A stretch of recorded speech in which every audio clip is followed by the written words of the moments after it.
Thank you so much for joining us. I'm Christine Pfister, and I'm the owner and director at Pentimenti Gallery.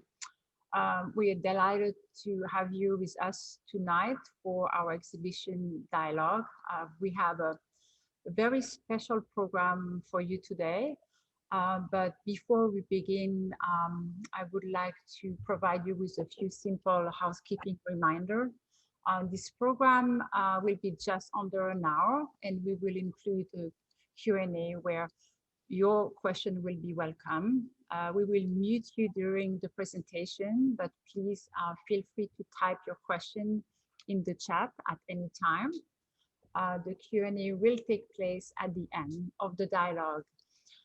So we have the great pleasure to have with us the artist Ted Larsen and Buckwalter. So welcome both. Thank you so much for joining us tonight.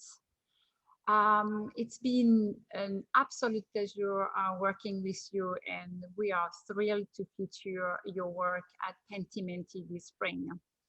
Ted, it is your third solo exhibition with the gallery. Your show is titled Words Fail Me. And Anne, it's your first. I think it's my second at the gallery. No, it is. Is it really third? Wow, You time at the flies. gallery and a solo show at the Volta, Basel, Switzerland during the art fairs. Yes. So for the gallery, it's actually three solo shows. Yeah. And Anne, it is your first solo exhibition with us, and the title of the exhibition is Room Key. So Ted Lawson is an internationally exhibiting artist with a BA from Northern Arizona University.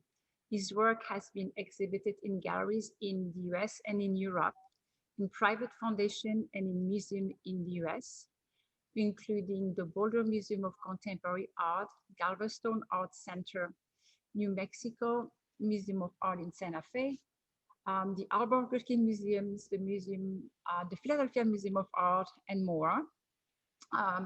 He has received grants from the Sornal Foundations and the Paulo Krasner Foundation, as well as residencies with the Edward Albee Foundations and Azila Art Festival in Morocco, where you were selected to be the US representative. His work is included in the collection of the Palm Springs Art Museums, the New Mexico Museum of Art, the Edward Albee Foundations, the University of Miami, the University of Texas, Almond Foundations, among others. And for Anne Buckwalter, you have received a BFA from Tyler School of Art and an MFA from Maine College of Art. You have received the Paulo Krasner Foundation grant in 2021, the Ideal Fund grant in 2020, and the Joan Mitchell Foundation Emergency Artist Grant in 2016. Your recent residency include Galveston Artist Residency, Vermont Studio Center. You have exhibited in the Center of Maine Contemporary Art in Rockland, the Painting Center in New York, the Portland Museum of Art in Portland, the Woodmere Art Museum in Philadelphia, the Institute of Contemporary Art in Portland, the Boston University Galleries, and many others. So I think I would rather stop and have the pleasure to have Ted introducing a set of the work. He selected 4 pieces from our show.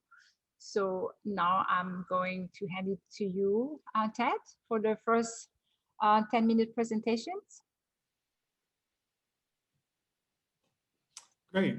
Thank you.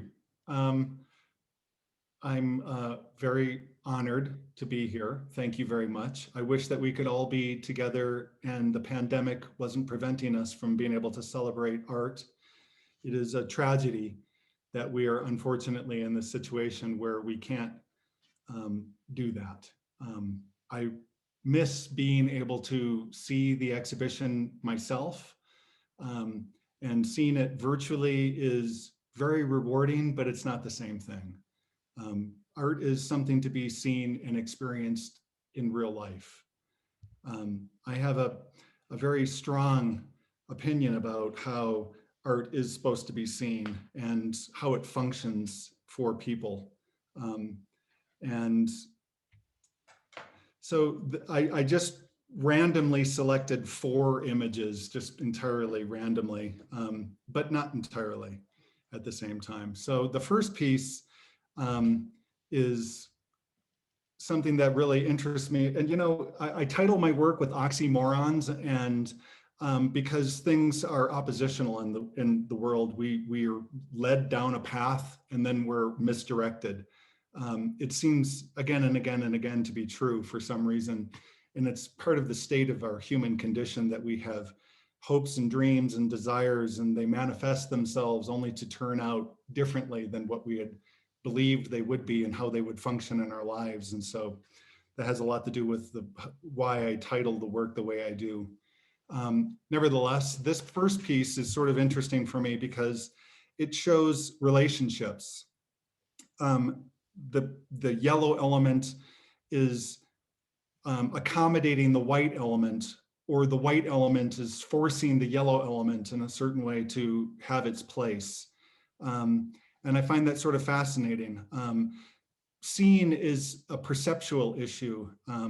And along the way of seeing things, we tend to make associations and value judgments about how and what we see.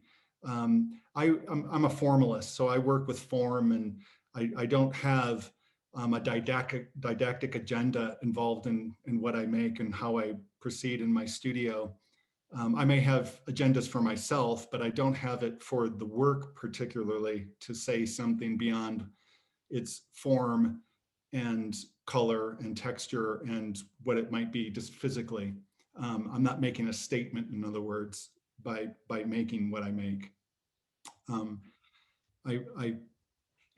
Enough about that. Anyway, the second piece is sort of an interesting thing for me because it starts to illustrate a little bit of the schematic, if you will, behind the work. I make these, in this particular exhibition, I made a series of block-like structures and then joined the blocks together. And the blocks are very similar in their structure in a certain way. They all have approximately the same width, although the length might change in them, and they all have an angle that's cut into them, or 2 angles that are cut into them. And they're 30-degree angles, and sometimes they are oblique and sometimes they're obtuse.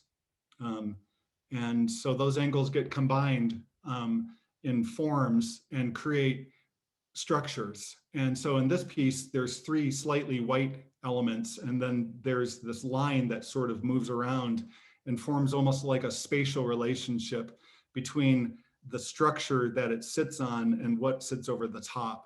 I was trained as a painter, and I still think of my work as painting, even though I make things which are sculptural. But even painting, even a flat plane is an object, and it sits from the wall and separates itself from the wall. And so I place my work predominantly on walls, although not exclusively. But you do circumambulate the work, and you see things, how it separates or joins to the wall or addresses the architecture of the space that it sits in. Two-dimensional painting normally doesn't change when you walk around it. It inhabits a space in such a way that it doesn't change if you stand in one spot or another, and my work does. And so this piece, this red piece, is with a red square inside of it, is sort of a long-standing pun in my work that I have come back and around to many, many times, where I make a shape that changes depending on where it lies in relationship to the crevice that goes into it or it extends from. And, you know, again, it's a series of combined shapes that get codified by the monochromatic white element and the way that the white is working, in that it denies the blocky shape, whereas the other piece addresses the blocky shapes to a certain degree. And this piece, like the first piece, also has some relationships going on where the red is being contained by the white, or perhaps the white is holding the red, or some combination of all of that. And then the last piece is similar in working modality to me. I make radial arcs in this piece, and they're all the same radial arcs that are going on. And then they make these formal shapes, and then I compound the formal shapes into a codified larger object. And anyway, it's a little weird to talk about my work in this way. I hope you all can forgive that. Normally I don't do Zoom things and stuff like this, so it's a little foreign to me, a little awkward. But I'm enjoying it nevertheless. So I work with a variety of different materials. I have no preference within my materials. The materials that I work with are kind of artist materials, but they're not normally considered artist materials. And most of the materials I get, I acquire either at a hardware store or some sort of equivalent sort of place. And also I spend a good bit of time foraging, if you will, at salvage yards looking for pre-painted material. I don't go to the art supply store for much of anything. I don't buy pre-painted, I don't buy pre-packaged painted things. I'm not buying tubes of paint, in other words. So the colors are mostly from automotive componentry, although not exclusively. I work with pre-painted material because I'm very interested in the history of painting, particularly the history of painting like in the last 100 years, and non-objectivity in painting interests me tremendously. And so this is, for me, a certain kind of commentary on the nature of art and art history in part, as well as other personal things and influences and things that may be relevant or may not be relevant. I think I've said enough. Great intro. Thank you so much, Ted. And I think now I will pass it on to Anne. So welcome, Anne. Thank you so much, Christine. That was great, Ted. Thank you. And thanks, Christine, for hosting the show and for organizing this talk. It's really nice to be here with all of you. So I'm going to talk about 4 different paintings in the show that I think really speak to what I'm trying to accomplish with my work. The first one is this small study I did of a pile of laundry. This is one of the smaller paintings in the show. It's 9 by 12 inches, and all these paintings are gouache on panel as well. And they're all relatively small. I think the largest one is 24 by 25, and I really like that small scale as it sort of lends a sense of intimacy to the paintings. So I think about my creative practice as really revolving around 3 main themes: exploring female identity, allowing contradictory elements to coexist and embracing contradictions, and building narrative ambiguity. So I'm really interested in creating compositions that leave a lot of room for interpretation from the viewer, while also using very specific and particular elements, some of which are pulled from my own memories or personal experiences or spaces that I've lived in, and some of which are just invented or are purely symbolic in some way. Oh, sorry, can you go back to the previous slide? Thank you. So I often paint collections of objects that are sort of curiously situated together in interior spaces like this one. And so here I have some components that feel kind of mundane or domestic or everyday, these sort of folded up clothes, alongside some components that allude to the female body and to sexuality. So I'm interested in this kind of dialogue that that these different objects can have with each other, and what it means for these things to kind of occupy the same space. Okay, next slide now, please. Thank you. So this painting is called Sharing Circle. I made this at the end of last summer, I believe, when I was really missing gatherings and being with people, and particularly missing things like going to performances and seeing shows. And so I was thinking a lot about empty audiences. So I made a few paintings that all had sort of empty audience structures in them. So in this painting, the chairs kind of act as a surrogate or a substitute for bodies. And I think about this a lot with using furniture and clothing in my work, because both furniture and clothing kind of allude to the body without showing it, and can serve as representations for it without actually depicting the human form. So in this painting, I'm interested in showing evidence of human presence and human relationships without actually showing them. So this painting really becomes about absence and about, you know, what or who is not shown, and how that can sort of evoke a sense of intimacy with the viewer. Next painting, please. So this is a portrait of my dad, who is also an artist, one of my favorite artists, and someone who really influenced my love of drawing from a young age. So I think about my paintings a lot of the time as self-portraits, but this is sort of a departure in that it's a portrait of someone else, which is not something I tend to do very often. But this sort of continues the idea of what I was talking about with the last slide, which is this idea of representing human presence through other means. So in this case, I'm depicting a collection of objects that all are tied to my dad in some way. You know, clothing, his hat, his pocket, you can't really see it, but his tiny Swiss Army pocket knife, a plate of baby carrots, etc.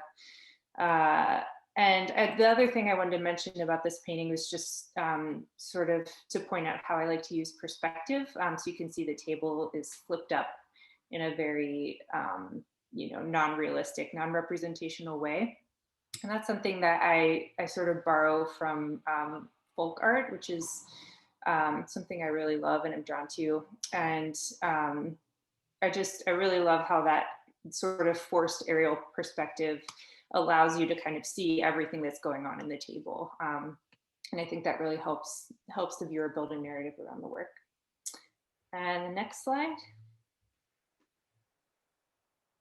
So the last painting I wanted to talk about is called Gear. This is more of a still life, I guess. I've sort of zoomed in on the objects here rather than showing them at a distance, which is something I typically tend to do. But I wanted to talk about this painting for its use of pattern. I'm really interested in how textile patterns can allude to very specific domestic traditions that often have connotations with femininity. So things like quilting and sewing. I use a lot of floral patterns in my work as well. And I grew up in Lancaster, Pennsylvania, which is really well known for its Amish and Pennsylvania Dutch traditions and folk art and craft making. So I grew up around a lot of quilts and geometric patterns and painted furniture and that kind of thing. And so I really connect this sort of sense of intricate textile patterns to a sense of comfort and home. And I like to bring in those sort of autobiographical components to the work. And I think that's it for me. Thank you so much. Yeah, thank you so much, Anne. I have prepared a couple of questions, and those questions goes around commentary that we have during the visit. So the show opened about 2 weeks ago, and it's been a wonderful experience to have visitors in person, obviously. So in relationship to the visitors who are familiar with the work of Ted, so questions or commentary about the work seems very familiar to me, because obviously I have this long history with Ted But Anne is actually quite a new adventure in some ways. So the question I have prepared, it's a mix of us wondering, but also visitor comment in some ways, and how actually we saw the reading about both of your work, commenting on the work. So so that's quite interesting. So I'm going to start with you, Anne. And during the pandemic, our private interiors have become public arenas on videos, calls, or on social media. And has this informed or identified your artistic endeavors on putting together interior spaces on public views? I think, I mean, it probably has, maybe even in ways that I'm not aware of. But I also, I was working with this sort of interior subject matter before the pandemic as well. So maybe it just sort of encouraged me to continue on that path. But I don't really, I guess I don't really consider like the idea of representing domestic spaces in a very literal sense to be a main objective of my work. I more think of the rooms in my paintings as being more metaphorical or symbolic spaces than real ones. I do think it's really interesting how the pandemic has sort of created this strange collision of hyper intimate glimpses of private life, all the while forcing us to be separate and isolated. So I think in my paintings, I'm sort of aiming for that sense of simultaneous like distance and intimacy at the same time. Mm-hmm. Yeah. You during your presentation, you definitely covered your relationship with the Pennsylvania Dutch heritage, and obviously it's part of your statement, and you just obviously related this experience of where you grew up. Do you think that it is all those relationship with folk art tradition will remain in your work, or is just temporary? Oh, I think it'll stay. I think it's a big part of how I just tend to draw, and it's sort of imbued into how I approach drawing and painting. And also a lot of the work that I get really excited about and I'm drawn to comes from those sorts of traditions. So I think yeah, I'm not sure exactly what direction it'll go next, but I think that sense of it will stick around for sure. Excellent. So I think I'm going to move to Ted now. So Ted, there is no immediate and obvious link between the body of work and the natural landscape that is so deeply important to your life. Can you explain the way nature, especially the ecosystem and the scenery of the Southwest, find their way into your work?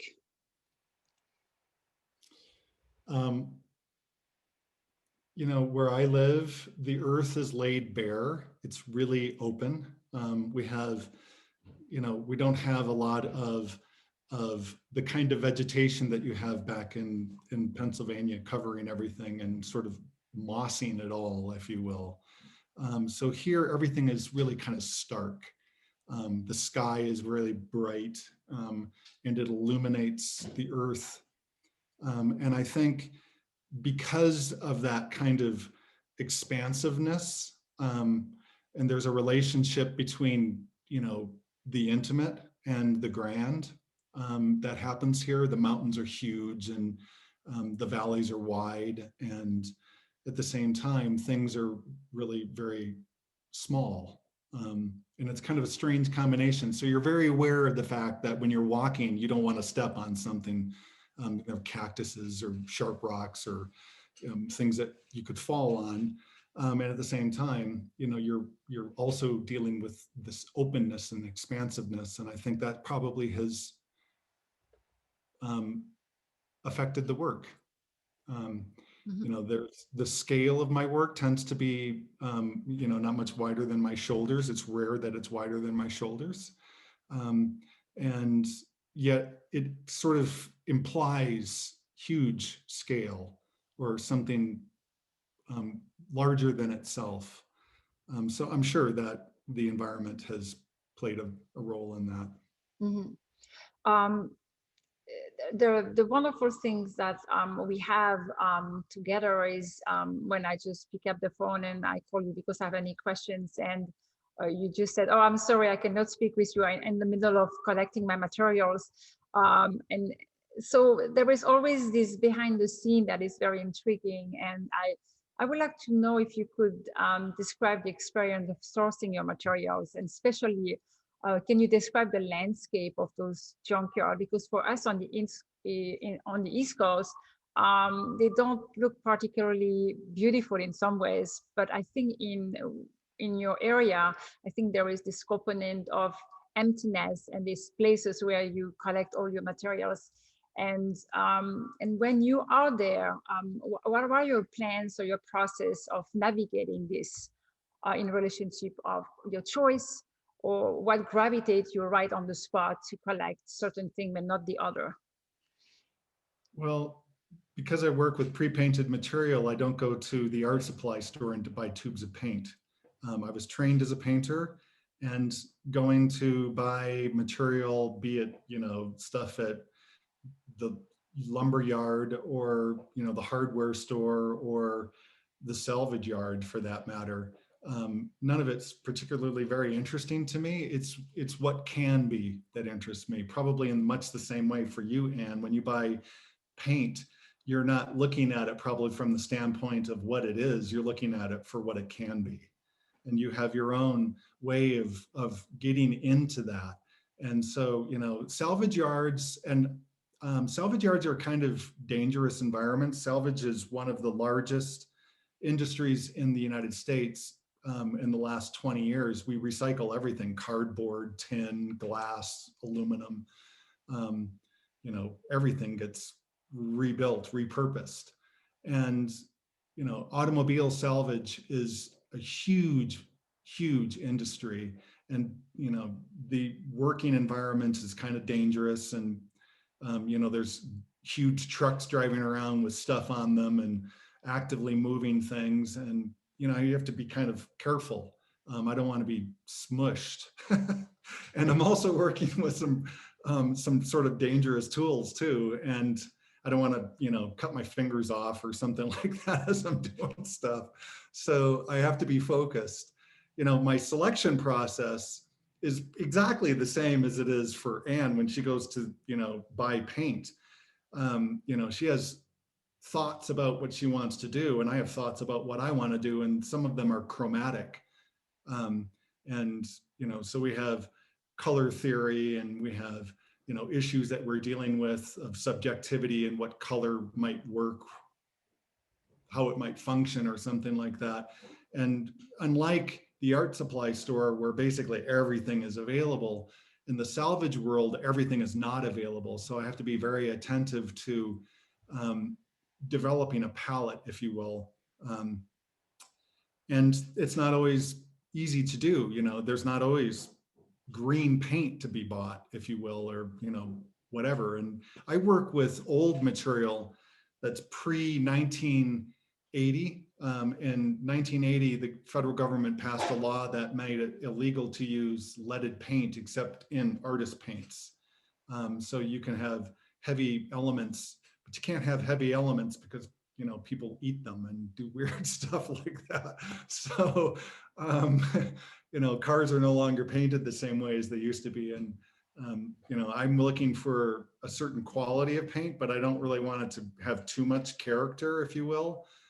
So my process of procurement is both has to be wide open. I have to be open to what is available, as well as highly selective. I don't just choose whatever. And then I have to, select parts from the things that I'm cutting from that have the greatest plasticity to them. So they have the greatest amount of change that can occur in them, and they're not too narrow, and they don't show what they came from. I'm not really that interested in having you look at the material of what I'm working with and have you think, oh, that came off whatever. And I mean, that would be sort of defeating the point. Excellent. Yeah, yeah. So I think I have a question for Anne now. You play with the viewer attention quite a bit with your handling of details. Certain elements such as the chairs or blankets are pared down or simplified, while the wallpaper objects or the wood grain of the floorboard are clearly and directly pronounced. So how do you determine which elements you're going to focus our attentions on it? Well, a lot of those decisions are really purely compositional, I think. Since I handle the paint in a very uniform way, you know, I use gouache, which is very, very matte, very flat looking, and so the surface of the painting is pretty uniform. Like everything kind of looks the same, like from a tactile perspective. So I think that mixing up the level of pattern and intricacy of detail can really allow for some breathing room in the composition and sort of allow some activity, you know, for your eyes to either rest or be really activated. I think that if everything was simplified, then it, you know, to me it wouldn't be visually interesting, and if everything was super detailed, it would be like a little overwhelming or overstimulating. So I'm going for something that's a little bit more quiet, so that's why I sort of like mix and match those two things. Yeah, there is an interesting observation that we had from one of our visitors last week, and it's the yellow notepad. So the yellow notepad, it at least on 4 paintings in the exhibition. So what is it, or sort of them, what does it symbolize? That's a tough question. I don't really know. I don't have a like very deep answer. I don't really know what the notebook means. But I often put things into these paintings that are sort of informed by the things, you know, lying around my own living space. And I usually have some weird piece of paper with a list on it, a grocery list or a to-do list or whatever it is hanging around.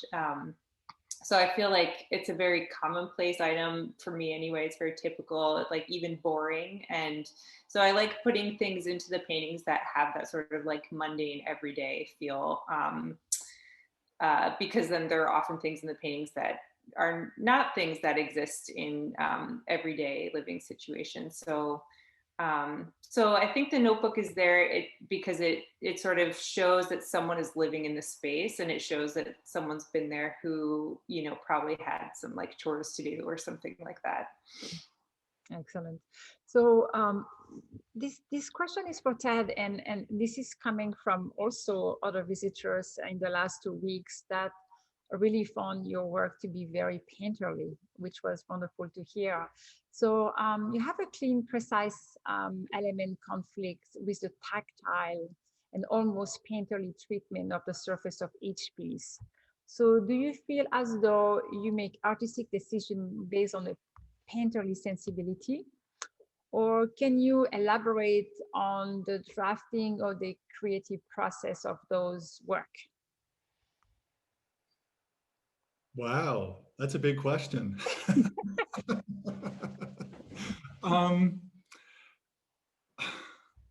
Yeah, I think of myself as a painter. I still do. I make work which is dimensional.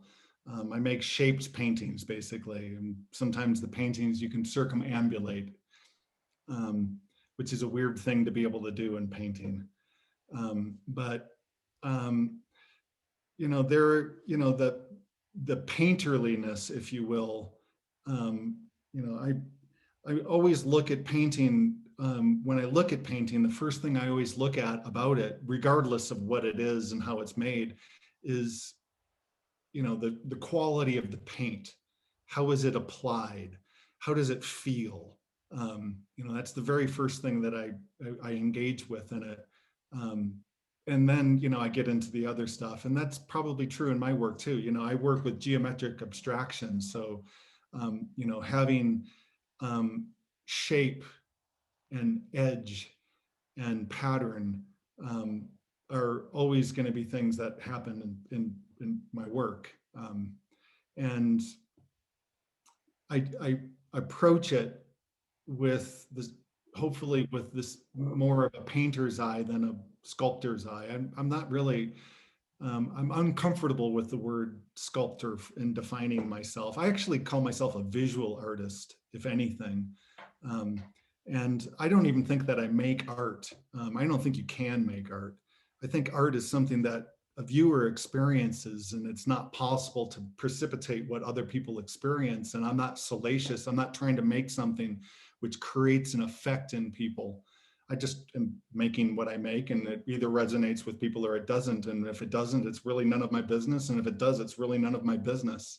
I make what I make for my own personal reasons, and the rest of it is for other people to decide. And I've been doing it for a long time now, and I've been incredibly fortunate and lucky. And at the same time, even if I wasn't fortunate or lucky, I'd still be doing this. It's a weird job.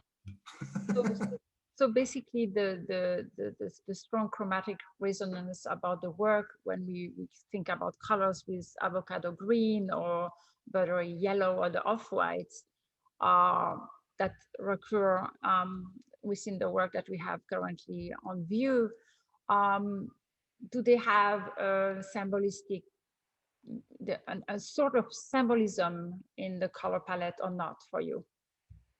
No, not at all. I don't hold myself out to have those kind of belief systems. I'm not looking for symbols or those kind of relationships in what I do.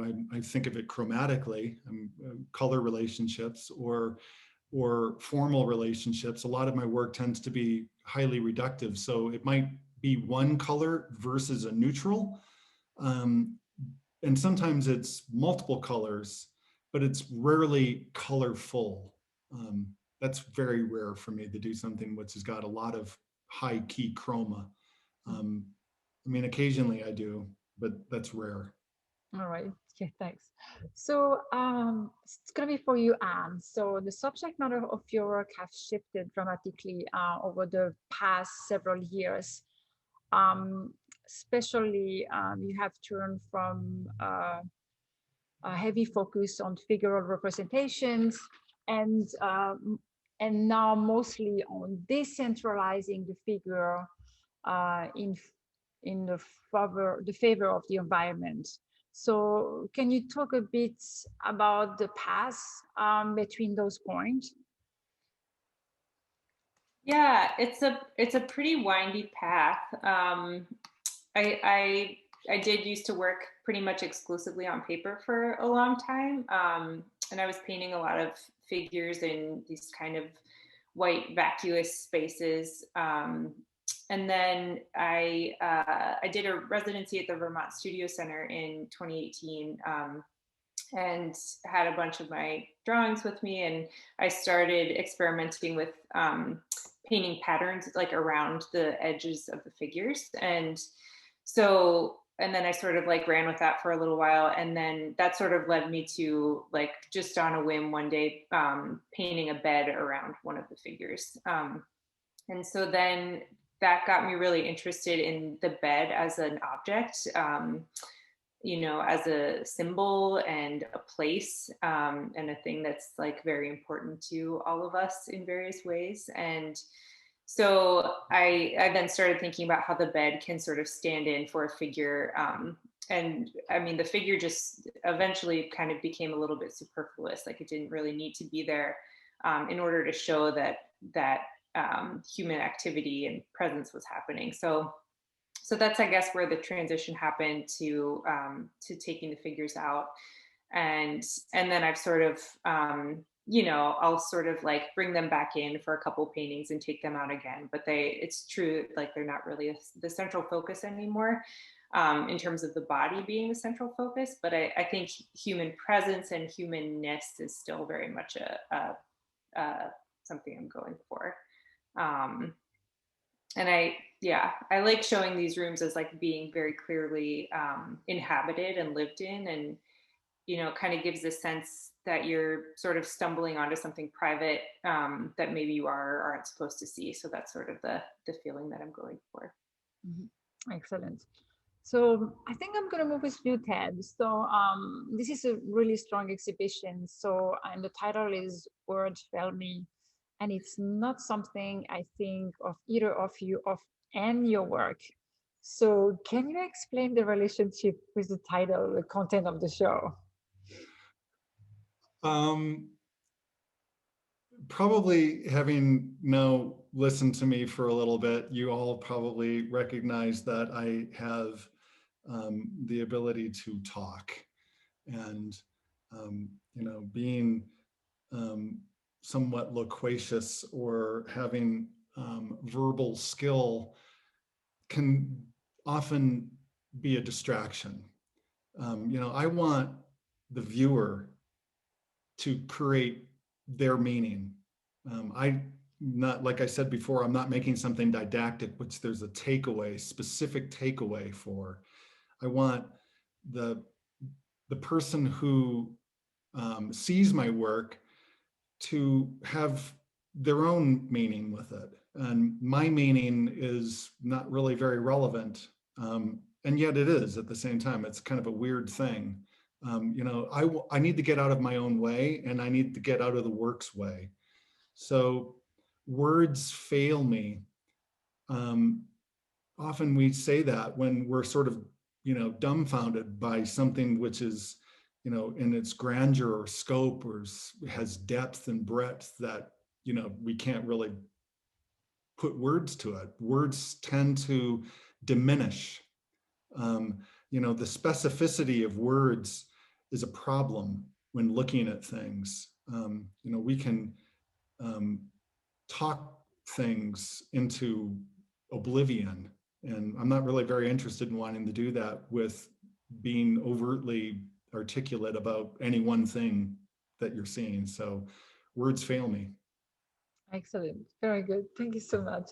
So I think I'm going to invite the audience and see if anyone has any questions. So let's quickly maybe look at the chats. So, and also the other thing is maybe either Anne has a question for Ted, or Ted, do you have a question for Anne as well? Sure. Shall I ask you, Anne? Yeah, please, go for it. So in your painting, how long have you been painting now? Well, I'm almost 34. I started like really getting into art when I was, I guess, in middle school, high school. So, So this mature phase, though, for close to 10 years. Yeah, I think a little more than that. Yeah, I guess 10 years or so. Yeah. So in this, have you faced in yourself the dilemma of becoming something that then you want to change? And then how do you move from being this identified artist or maker as you understand yourself to something that's new or foreign? How do you make those transitions? That is a heavy question. Do you mean like in the sense of like what I'm trying to do as an artist, or just like in general, have I like been presented with like a moral dilemma about who I am as a person? You can take that any way you'd like, because aren't they connected? I don't know if they're connected. Yeah, maybe. I mean, I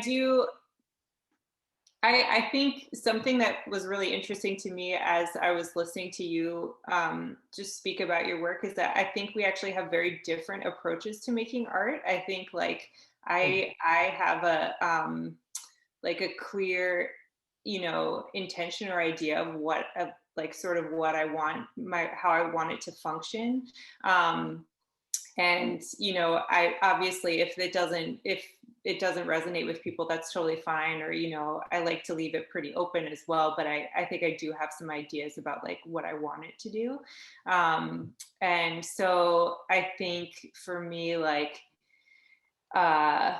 thinking about the role of an artist in our society as like sort of a connect. Like I think my idea about what an artist's job is has really changed a lot over the time I've been painting, and I think that artists, um, you know, serve such a vital role in our society as a sort of connective tissue between these different areas of different disciplines and different areas, and you know, socially and everything. I feel like they're really important, bridging gaps between people. And so I think you know, I've sort of changed my views about like what art does for people, and I guess there is maybe like a moral or an ethical spin to that.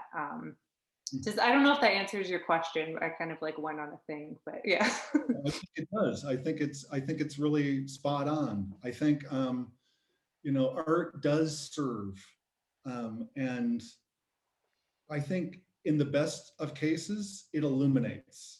It offers us a way of seeing or understanding the world in a way that we didn't experience before. And that is, you know, profound. And it comes from people like you are a person with your life and your history and your values, and what you find meaningful comes exactly into your work. And that's as it should be. You know, the central question I always think is really important is, it's kind of an audacious question, but we should ask this of ourselves, and also when we're looking at things, is who are you to make that? You know, like finger in the face sort of thing. And the answer should be, of course, obvious. Well, of course you would make that, you know, because it is of you. And, you know, and I think, you know, this is why art illuminates, because we can experience something which is profound from other people. And it's just a little beam of light that can penetrate, and it's so narrow and it goes so deep. And that is, you know, huge. And sometimes it's absolutely shatters. You know, our entire belief system can be disrupted, and it's fantastic. Has that happened to you? Oh, absolutely. You bet.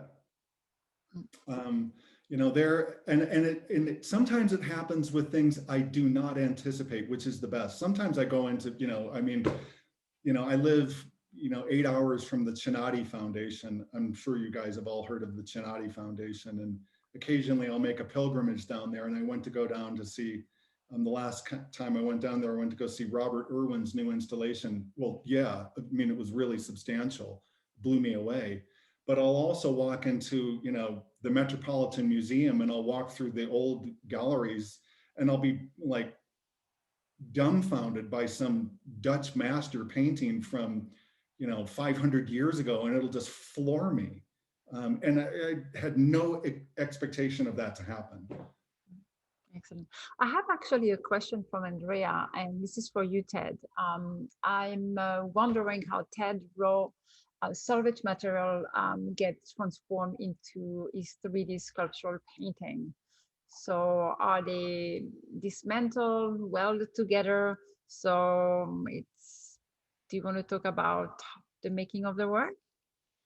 Sure, I can briefly touch on that. So when I go to the salvage yard, I bring a huge generator and a really long extension cord and a Sawzall. I cut the tops off of pickup trucks mostly. You know, the pickup truck top doesn't have a lot of shape to it, especially from, you know, 1970s and 60s and 50s trucks. I'm sure you're all familiar with them. And so they're really flat.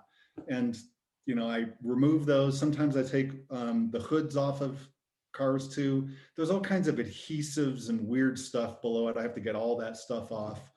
And then I have, you know, my studio looks a little bit like part wood shop, part metal shop, and part painting studio. The walls are always perfectly clean, and, you know, I don't know, it's about 700 square feet or a little bit less total square footage. And I keep it really clean because otherwise I can't see what I'm doing. It sort of distracts me. And I kind of develop a way of working for a particular body of work. I invent a game, basically, and the games change all the time.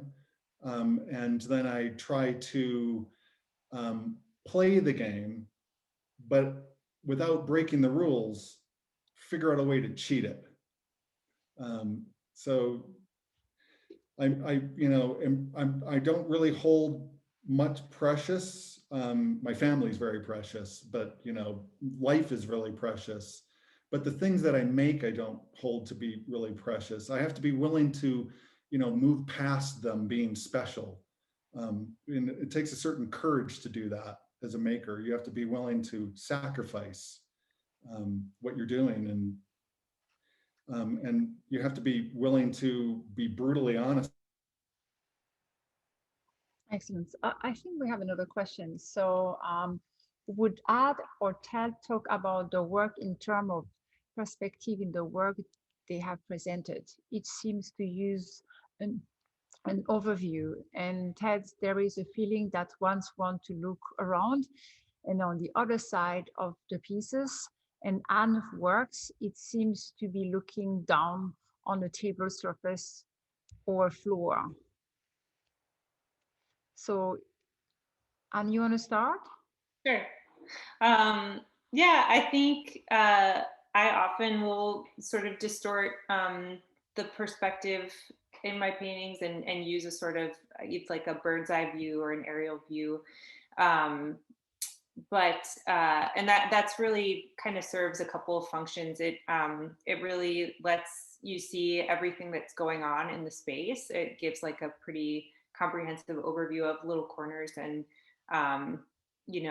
that sort of thing. And it also I think creates a really strange sense of distance between the viewer and the painting. It sort of is somewhere in between this like private glimpse or like an intimate look while also keeping people kind of further away. And I think that point of tension is really interesting.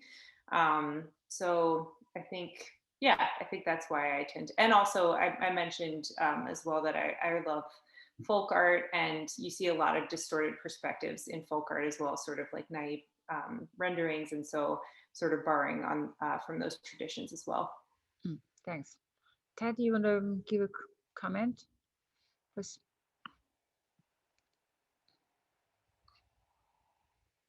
Hello? Did he leave? I think maybe he got kicked off or something. Oh, we got, yeah. All right. So maybe we should wait for a minute. Can you hear me? Oh, yeah. Are you here? Yeah, so what happened, I was just like, I was gone. And then everybody froze and then it kind of rebooted. So I missed most of what you just said, Anne, about what you were talking about and so I missed that, I'm sorry. That's okay. I'll catch you up. You can go ahead and answer your. So what was the question? The question was for you about the perspective of viewing the work, and it's turning and looking at the work. It's not just a flat approach face to face. It's really about the side as well as the front. So she wanted to know how you feel about your feelings, that one wants to look around and on the side of the piece.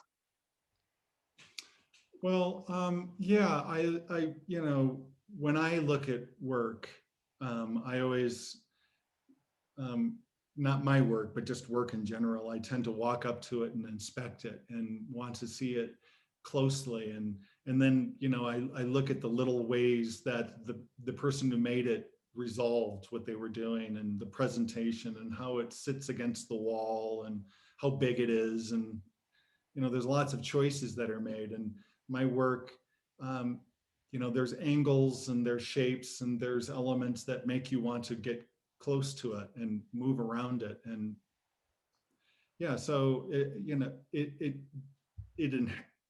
the exhibition at the gallery has pieces which are all wall mounted, and they have a relationship to the wall. Painting normally is a place that's on the wall, and seen in that way. And so these pieces that I'm making kind of come from the wall, but they address the architecture that they sit from, and you move out of the wall towards you, and you move around it. And as you move around, you'll see different things in the work. Excellent. So I believe we're going to close this dialogue tonight, and I wanted to thank everyone for tuning in and also for your questions. And thanks once more, Anne and Ted, for tonight, but actually to have the privilege to have your work at Pentimenti this spring. So we are delighted to introduce the work to our visitors and to the world, as many of our followers are not just based in Pennsylvania, but all over the world. So thank you so much. I also wanted to thank the gallery staff for the support and making this possible as well. And I really invite you to come in person to view those two remarkable exhibitions in person before June the 5th. And I'm looking forward, or we are looking forward to your visit at the gallery very soon. And we wish you all a wonderful evening. Thank you. Thanks so much. Thank you so much, everybody. Thank you. Ciao. Bye.